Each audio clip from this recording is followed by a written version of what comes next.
বিমান বাংলাদেশ এয়ারলাইন্স ও ঢাকা এয়ারপোর্ট দুটি যাত্রীর জন্য বিপজ্জনক। আপনি জানেন, ঢাকা থেকে ব্যাংকক বিমান বাংলাদেশ এয়ারলাইন্সের অনলাইনে আমি টিকিট কেটে ঢাকা এয়ারপোর্টে যাবার পর হতাশ হয়ে গেলাম।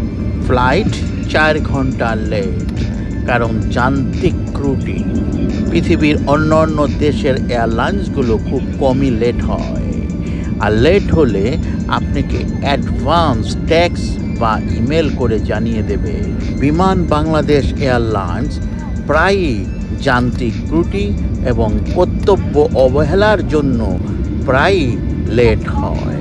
এই সরকারি এয়ারলাইন্সে আমরা সবাই রাজা সরকারি কর্মচারীদের মনোভাব, এবং আমরা তো সবাই লুটে খাচ্ছি।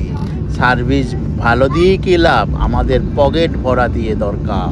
আপনি যদি বলেন এই সরকারি এয়ারলাইন্সটাকে প্রাইভেট করা হোক, তাহলে দেখবেন সরকারি কর্মচারীরা মন্ত্রী থেকে পিয়ন পর্যন্ত লাফিয়ে উঠবে।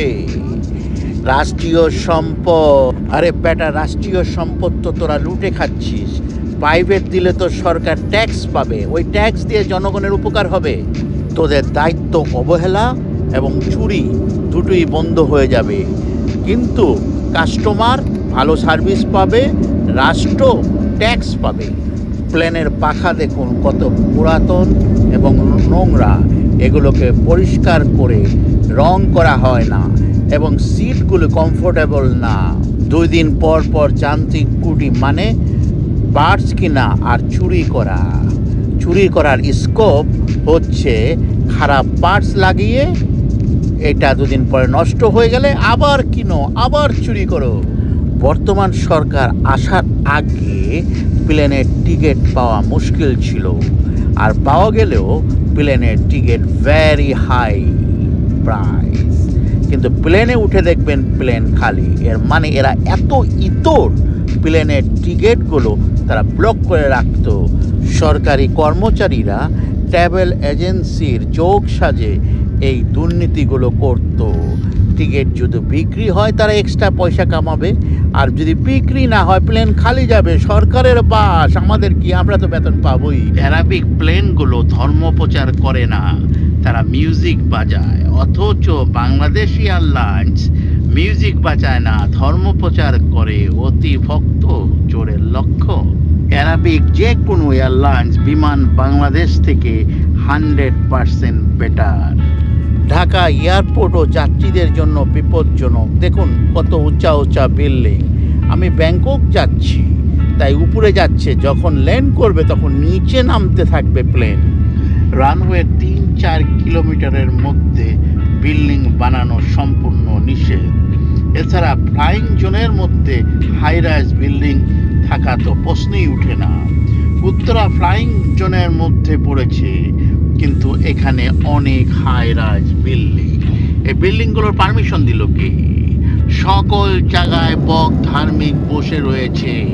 প্লেনে একটু জোরে বাতাস লাগলে প্লেন কয়েকশো মিটার দূরে চলে যায়, অনেক সময় নিচে নেমে যায়। বাতাসের কারণে 20 সেকেন্ড যদি প্লেন ডান দিকে যায় তাহলে 1-2 কিলোমিটার পার হয়ে যায়। এই কারণে এয়ারপোর্টের আশেপাশে উঁচা বিল্ডিং করা নিষেধ। অতি দুঃখের বিষয়, কোটি কোটি টাকা খরচ করে ঢাকা এয়ারপোর্টকে এক্সটেনশন করা হয়েছে, কিন্তু উত্তরা নিকুঞ্জ ফ্লাইং জোনে অসংখ্য হাই রাইজ বিল্ডিং। প্লেন ল্যান্ডিংয়ের সময় দুর্ঘটনা ঘটতে পারে, আর দুর্ঘটনা ঘটলে শত শত যাত্রীর মৃত্যু হবে। আপনাদের নিশ্চয় মনে আছে জুলাই 2025 ঢাকার এয়ারপোর্ট ঘেঁষা একটি স্কুলের উপর লার্নার প্লেন পড়ে গিয়েছিল। এতে কত শিশুর মৃত্যু হয়েছিল। সেই মৃত্যু থেকে বাংলাদেশ সরকার কি কিছু শিক্ষা গ্রহণ করেছে? এখন ঢাকা এয়ারপোর্ট এক্সটেনশন করা হয়েছে।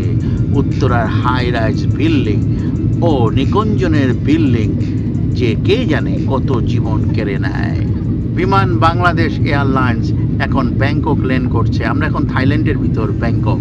দেখেন এখানে কোনো হাই রাইজ বিল্ডিং নেই এয়ারপোর্টের আশেপাশে। ব্যাংকক এয়ারপোর্ট যাত্রীদের জন্য সেফ জোন করে রাখা হয়েছে। শেখ হাসিনা ক্ষমতায় থাকার জন্য কত লোককে হত্যা করলেন, কিন্তু মুন্সিগঞ্জে এয়ারপোর্ট করার পরিকল্পনা থেকে তিনি ফিরে এসেছেন, কারণ জনগণ জমি দিবে না। এখানে মানুষকে হত্যা করার কোনো প্রয়োজনই ছিল না।